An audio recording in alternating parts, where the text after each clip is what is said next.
Assalamualaikum warahmatullahi wabarakatuh. Nama saya Maulidi Naimi, asal sekolah di SMK Negeri 1 Muara Batu. Kesan saya mengikuti pelatihan ini sangat bagus, menarik, dan apa yang tidak saya tahu di teknik penelitian saya bisa tahu. Terima kasih untuk Dinas Pendidikan Aceh telah melaksanakan pelatihan ini. Perkenalkan, nama saya Resul Pagani, asal sekolah saya di SMK Negeri 1 Muara Batu, dan perkenalkan jurusan saya itu TFM. Pesan dan pesan saya untuk penyelenggaraan pelatihan MTU yang ada di SMK Negeri 1 Muara Batu itu sangat baik dan bagus. Dan apa yang tidak saya tahu, saya bisa tahu di sini. Assalamualaikum warahmatullahi wabarakatuh. Saya Reza Maulana, salah satu instruktur di MTU 3 yang menangani di bidang teknik sepeda motor.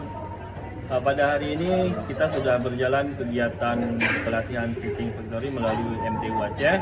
Harapan kami dari para instruktur, setelah kegiatan ini berlangsung dan selesai, para peserta diharapkan dapat terus meneruskan kegiatan yang bisa mereka teruskan agar keterampilan dan pengetahuan yang sudah didapatkan selama pelatihan itu bisa jadi penguatan untuk selanjutnya.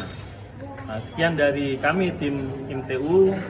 Mudah-mudahan semua yang berjalan dalam kegiatan ini bisa berjalan dengan lancar.